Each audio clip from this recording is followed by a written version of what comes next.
Assalamualaikum warahmatullahi wabarakatuh. Alhamdulillah, alladzi arsala rasulahu bil huda wa dinil haqq liyuzhirahu 'ala ad-din kullih wa kafaa billahi shahida. Amma ba'd. Hadirin wal hadirat jamaah Isya dan juga tarawih yang insyaallah sama-sama dimuliakan oleh Allah Subhanahu wa taala. Alhamdulillah, senantiasa kita kembali bersyukur kepada Allah Subhanahu wa taala di mana pada malam yang ke-29 Ramadan ini 1445 Hijriah, alhamdulillah Allah masih memberikan umur panjang kepada kita, kesehatan, kesempatan serta hidayah, sehingga alhamdulillah kita masih tetap istiqomah, konsisten untuk senantiasa mendatangi salah satu rumah Allah Subhanahu wa taala, tentunya dalam rangka semata-mata hanya untuk mendekatkan diri kita kepada-Nya. Salawat dan salam juga senantiasa tercurah kepada Nabi kita Muhammad sallallahu alaihi wasallam, kepada keluarga, sahabat, dan kepada orang-orang yang senantiasa istiqamah mengikuti ajaran beliau hingga akhir zaman. Hadirin wal hadirat jamaah sekalian yang dimuliakan oleh Allah Subhanahu wa taala. Alhamdulillah, sampailah kita ke titik final di malam terakhir Ramadan. Artinya Ramadan akan pergi meninggalkan kita. Jamaah sekalian, dahulu para ulama kita, di antaranya adalah Sufyan As-Tsauri. Beliau adalah salah seorang ulama yang terkemuka. Kemudian meneteskan air mata, bercucuran air matanya, karena Ramadan akan meninggalkan. Kemudian beliau mengatakan, "Ya Allah, Engkau telah mempertemukan pada aku bulan Ramadan, dan aku pun beramal di dalamnya. Olehnya ya Allah, ampunilah aku dan terimalah amalan-amalanku di bulan Ramadan." Jemaah sekalian, tentunya kita atau orang-orang yang beriman pasti sedih manakala kemudian Ramadan akan pergi. Karena Ramadan ini adalah bulan yang mulia, bulan yang berkah, di mana di dalamnya pahala dilipat gandakan oleh Allah Subhanahu wa taala. Kata para ulama kita, jika waktu bertemu dengan amalan bertemu dengan waktu yang mulia, maka amalan itu berlipat ganda. Dan kita perhatikan jemaah sekalian, di Mekah atau Masjidil Haram adalah tempat yang mulia, tempat yang diberkahi oleh Allah Subhanahu wa taala. Maka orang-orang yang mengerjakan amal kebaikan di tempat itu pahalanya dilipat gandakan oleh Allah Subhanahu wa taala sampai 100.000 kali lipat. Artinya apa? Nanti 100.000 kali kita sholat di masjid ini, baru kemudian sama 1 kali sholat di Masjidil Haram. Kemudian begitu pun dengan Madinah, adalah kota yang diberkahi oleh Allah Subhanahu wa taala, juga mendapatkan nilai pahala yang berlipat ganda sampai 1.000 kali lipat dibanding dengan kota-kota yang lain. Oleh jemaah sekalian, yang dimuliakan oleh Allah Subhanahu wa taala, maka pantaslah mereka para ulama atau para sahabat ketika kemudian mereka ditinggalkan oleh Ramadan, mereka senantiasa meneteskan air mata. Mereka senantiasa menangis karena bulan mulia yang dinanti-nantikannya ternyata akan meninggalkannya. Kalau kita melihat hebat sekalian, dahulu mereka para sahabat untuk mempersiapkan dirinya bertemu di bulan Ramadan, mereka berdoa 6 bulan berturut-turut, dan doanya ini masyhur, terkenal di kalangan para ulama kita. Apa doa mereka? Allahumma sallimni ila Ramadan. Ya Allah, pertemukan bagiku bulan Ramadan. Setelah mereka dipertemukan dengan bulan Ramadan, juga mereka berdoa, wa sallimni Ramadan. Ya Allah, berikan aku bulan Ramadan. Berikan padaku bulan Ramadan. Maksudnya adalah semoga dengan bertemu dengan bulan Ramadan, dia dalam keadaan sehat. Tidak ada halangan untuk kemudian sukses menjalankan ibadah di bulan Ramadan. Setelah kemudian selesai bulan Ramadan, mereka 6 bulan berturut-turut berdoa kepada Allah Subhanahu wa taala dengan doa tasallahu minni mutaqabbala. Ya Allah, terimalah amalan-amalanku di bulan Ramadan. Jamaah sekalian, inilah yang seharusnya yang terus kita minta kepada Allah Subhanahu wa taala, agar amalan-amalan kita selama bulan Ramadan yang kita kerjakan ini diampuni oleh Allah Subhanahu wa taala. Karena jamaah sekalian, orang yang berpuasa ini diampuni dosa-dosanya, dan orang yang mengerjakan atau menghidupkan malam Ramadan juga diampuni dosa-dosanya oleh Allah Subhanahu wa taala. Kata Nabi sallallahu alaihi wasallam, dan ini seringkali disampaikan oleh para penceramah kita dan mungkin hampir tiap malam. Kata Nabi sallallahu alaihi wasallam, "Man shoma Ramadan imanan." Siapa yang berpuasa karena didasari keimanan dan juga mengharapkan pahala, ghufira lahu ma taqaddama min dzambi, diampuni dosa-dosanya di masa lalu. Begitupun malamnya ya Mas sekalian, kata Nabi sallallahu alaihi wasallam, "Man qama Ramadan imanan wa ihtisaban, ghufira lahu ma taqaddama min dzambi."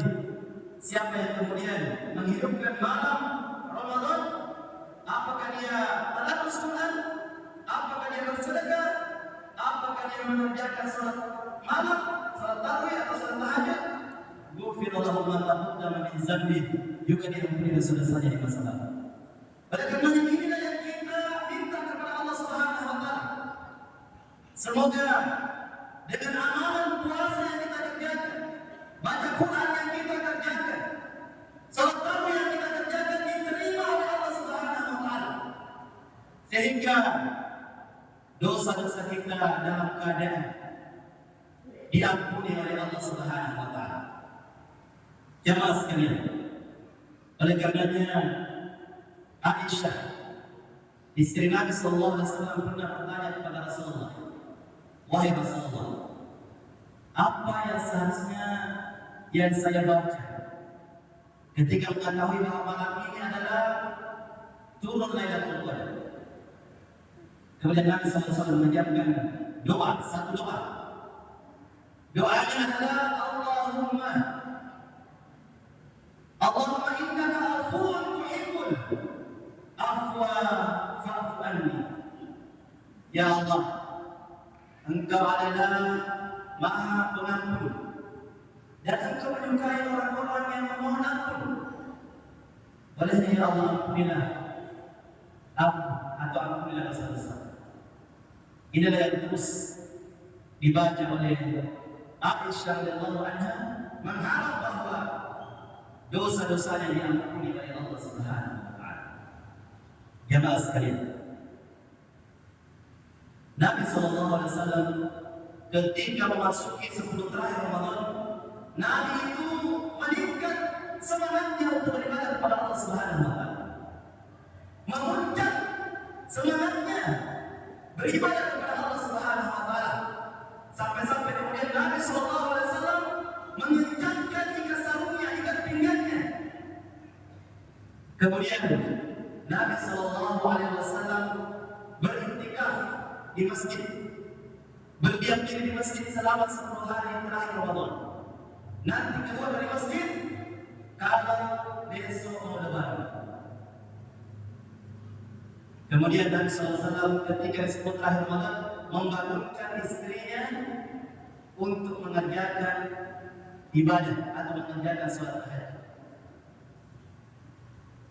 Jamaah sekalian dimuliakan oleh Allah, karena Nabi SAW menyuruh kita, perintahkan kita dalam hadis Bukhari Muslim. Beliau mengatakan, carilah Lailatul Qadar itu di 10 terakhir Ramadan. Oleh karenanya jemaah sekalian dimuliakan oleh Allah, harusnya di 10 terakhir Ramadan ini semangat kita meningkat, ibadah kita meningkat. Karena jemaah sekalian, di 10 terakhir Ramadan itu disitulah turunnya Lailatul Qadar. Di malam-malam ganjil di 10 terakhir Ramadan. Cuma yang menjadi pertanyaan bagi kita ini tidak tahu apakah yang malam ini kan malam ke-9 malam ganjil. Tapi kalau Muhammadiyah, malam ini adalah malam genap, malam 30. Dan kata para sahabat, yang paling banyak turun Lailatul Qadar itu adalah di malam ke-27 Ramadan. Dan kita di Indonesia ini kan berbeda. Malam ke-27-nya kita yang ikut pemerintah, itu malam ke-28-nya Muhammadiyah. Oleh itu jemaah sekalian, karena kita ini tidak tahu yang mana yang benar, Muhammadiyah kah atau pemerintah? Ya. Oleh itu disebut Ramadan tidak ada istilah pilih-pilih. Nanti malam ke-27 baru semangat, nanti malam ganjil baru semangat. Pada intinya adalah semangat terus mengerjakan ibadah di 10 terakhir Ramadan. Utamanya di malam ke-29. Karena tidak menutup kemungkinan jemaah sekalian boleh jadi malam ini turun Lailatul Qadar. Dan apa keutamaan daripada Lailatul Qadar itu? Kata Allah Subhanahu wa taala dalam Al-Qur'an, Lailatul Qadar khairun min alfi syahr. Lailatul Qadar lebih baik daripada 1000 bulan. 1000 bulan itu sama 83 tahun 4 plus 4 bulan. Artinya apa jemaah sekalian? Kalau kita salat tarawih di malam Lailatul Qadar, maka salat tarawih kita itu lebih baik daripada kita salat tarawih selama 83 tahun plus 4 bulan. Kalau kemudian kita bersedekah di malam Lailatul Qadar, maka sedekah kita itu lebih baik daripada kita bersedekah selama 83 tahun 4 bulan berturut-turut 24 jam. Kemudian kalau kita tadabbur baca Quran di malam Lailatul Qadar, maka bacaan Quran kita itu lebih baik daripada kita membaca Al-Quran siang dan malam selama 83 tahun 4 bulan. Maka beruntunglah kita jemaah sekalian ketika kita tetap istiqomah mengerjakan ibadah di bulan Ramadan. Karena ternyata jemaah sekalian, yang Allah lihat ibadah itu adalah akhirnya, bukan awal-awalnya. Nabi SAW mengatakan dalam sebuah hadisnya, innamal a'malu bil khawatim. Sesungguhnya amalan itu diukur akhirnya, dilihat oleh Allah akhirnya. Itulah yang dilihat oleh Allah, keistiqomahan kita. Siapa yang istiqomah sampai akhir, dan yang istiqomah sampai akhir, itulah pemenangnya. Itulah orang-orang yang beruntung jemaah sekalian. Makanya Allah Subhanahu wa taala berfirman dalam Al-Qur'an, innal ladzina qalu rabbuna Allah, orang-orang yang mengatakan bahwa Tuhannya adalah Allah, summa istaqamu tatanazzalul malaikah wa la takhafu alla tahzanu wa tubashiru bil jannati allati kuntum tu'adun. Kata Allah Subhanahu wa taala, siapa yang mengatakan bahwa Tuhannya adalah Allah, kemudian dia konsisten istiqomah mengerjakan ketaatan sampai akhir, maka pada saat mau dicabut nyawanya oleh malaikat, maka datanglah malaikat menghiburnya. Pada saat rohnya, nyawanya mau dipisahkan dari tubuhnya, datanglah malaikat menghiburnya. Kemudian malaikat ini mengatakan, "Alla takhafu wa la tahzanu." Jangan kamu sedih, jangan kamu takut, karena setelah ini engkau dihadiahkan syurga. Jamaah sekalian yang dimuliakan oleh Allah Subhanahu wa taala. Dan tujuan daripada bulan Ramadan ini, jamaah sekalian, atau endingnya, ya, atau outputnya bulan Ramadan ini adalah takwa. Allah berharap kita ini bertakwa, jamaah sekalian. Kata Allah Subhanahu wa taala dalam Al-Qur'an, "Ya ayyuhalladzina amanu kutiba 'alaikumusiyam kama kutiba 'alal ladzina min qablikum la'allakum tattaqun." Wahai orang-orang yang beriman, telah diwajibkan atas kalian berpuasa sebagaimana telah diwajibkan orang-orang sebelum kalian. La'allakum tattaqun, agar kalian bertakwa.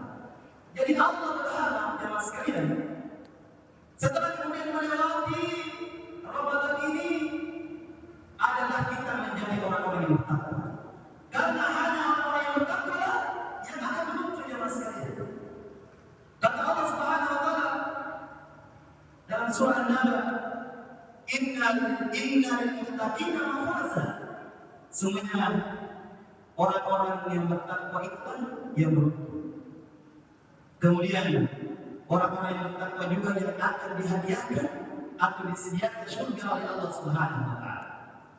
Kata Allah Subhanahu wa taala dalam Al-Qur'an, "Wasari'u ila maghfiratin min rabbikum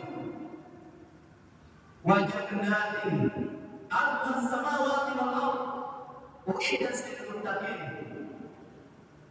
Bersegeralah menuju ampunan Tuhan dan menuju surga yang luasnya seluas langit dan bumi. U'iddat lil muttaqin, diperuntukkan kepada orang-orang yang bertakwa. Jadi jemaah sekalian, ternyata Allah menghadiahkan surga bagi orang-orang yang sudah diampuni dosa-dosanya. Apa yang jemaah sekalian? Surga yang luasnya seluas langit dan bumi. Kita tidak pernah melihat rumah di dunia ini yang luasnya seluas langit dan bumi. Ya, 1 hektar saja luasnya rumahnya sudah sombong biasanya di dunia ya. Apatah lagi di akhirat, jemaah sekalian. Allah sediakan tempat bagi kita, bagi orang-orang yang bertakwa itu, atau rumah luasnya seluas langit dan bumi. Dan di bawahnya terdapat sungai-sungai, ada 4 sungai. Kata Allah Subhanahu wa taala dalam Al-Qur'an, "Wa basyiril ladzina amanu", sampaikanlah kabar gembira kepada orang-orang yang beriman, wa amilus shalihat, dan orang-orang yang beramal saleh. Jannatin tajri min tahtiha al-anhar, bahwa mereka disediakan surga yang di bawahnya mengalir sungai-sungai. Kata Nabi, ada 4 sungai. Ada sungai susu. Nah, di dunia ini kita tidak pernah bisa sungai susu ya. Yang ada hanya susu yang enak. Kemudian ada sungai madu, ada sungai anggur, dan ada sungai yang sangat jernih airnya. Ketika manusia meminumnya, tidak merasakan kehausan untuk kedua kalinya. Itulah kabar gembira dari Allah Subhanahu wa taala untuk orang-orang yang beriman, untuk orang-orang yang bertakwa kepada Allah Subhanahu wa taala. Jemaah sekalian yang dimuliakan oleh Allah Subhanahu wa taala, oleh karenanya tetap semangat, tetap konsisten, tetap istiqomah untuk mengerjakan ibadah di terakhir bulan Ramadan ini. Utamanya dalam infak, jemaah sekalian. Bila perlu infak kita di bulan Ramadan, di terakhir Ramadan ini dinaikkan. Sedekah kita dinaikkan jumlahnya. Kemudian kata Allah Subhanahu wa taala, kata Nabi sallallahu alaihi wasallam, orang yang tidak membayar zakatnya atau menyimpan hartanya, jemaah sekalian, Padahal hal itu sudah mencukupi jumlah dan tahunnya, kemudian tidak dikeluarkan. Kata Nabi SAW, maka hartanya itu akan dipanaskan di api di neraka jahanam. Kemudian itulah yang membentuk lehernya dan disetrikakan di kedua sisi badannya dan juga jidatnya. Jemaah sekalian, hitung harta kita. Kalau harta kita ini sudah mencukupi jumlahnya setara dengan 83 gram emas. 83 gram emas, 1 gram emas sekarang berapa? Taruhlah 800 jemaah sekalian. 800 kali 83 gram, ya kira-kira 60 juta lebih. Maka kalau kita sudah punya harta 60 juta lebih, maka sudah wajib mengeluarkan zakatnya 2,5%. Kemudian selanjutnya adalah zakat fitrah. Zakat fitrah aturannya adalah ketika ada orang yang masuk Islam, kemudian belum terbenam matahari di terakhir Ramadan, maka dia sudah wajib membayar zakat fitrah. Atau kemudian kalau ada bayi yang berlahir sebelum terbenamnya matahari di terakhir Ramadan, maka dia wajib dibayarkan zakat fitrahnya. Akan tetapi ketika sebaliknya jemaah sekalian, kalau ada orang yang meninggal dunia dan belum terbenam matahari meninggal dunia, maka itu tidak wajib membayar zakat fitrah. Akan tetapi kalau meninggalnya, meninggal dunianya setelah terbenamnya matahari di terakhir Ramadan atau menghadapi waktu Isya, maka itu sudah wajib dibayarkan zakat fitrah. Jadi kebaliknya. Oleh jemaah sekalian, fitrah itu dari kata iftar, artinya makan pagi. Makan pagi. Maksudnya itu adalah kita membayar zakat fitrah ini, mudah-mudahan setelah mengeluarkan zakat fitrah kita ini sudah tidak ada lagi yang berpuasa di hari fitri, di hari lebaran. Itulah jemaah sekalian diantisipasi. Karena jangan sampai sudah lebaran masih ada orang yang berpuasa. Gara-gara jemaah sekalian tidak ada beras di rumahnya. Padahal sudah waktunya berlebaran, sudah waktunya makan, sudah berhenti berpuasa. Makanya jemaah sekalian dimuliakan oleh Allah, di Palestina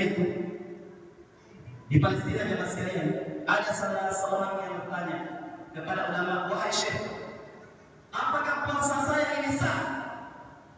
Karena saya ini kalau puasa tidak sahur, kemudian puasa berbuka juga tidak ada bukaan. Apakah puasa saya ini sah? Karena apa jemaah sekalian, di sana saudara-saudara kita bantuan dari negara-negara Islam adalah diblokade oleh Yahudi dan Allah. Seandainya zakat fitrah ini bisa kita salurkan, yang akan lebih baik salurkan semua ke Palestina. Seandainya, karena di sana saudara-saudara iman kita yang berhak mendapatkan. Jemaah sekalian dimuliakan oleh Allah, mudah-mudahan ini sudah terlama apa yang disampaikan pada kesempatan ini bermanfaat, utamanya kepada diri saya pribadi dan juga kepada jemaah sekalian. Dan saya akhiri wabillahi taufiq wal hidayah. Assalamualaikum warahmatullahi wabarakatuh.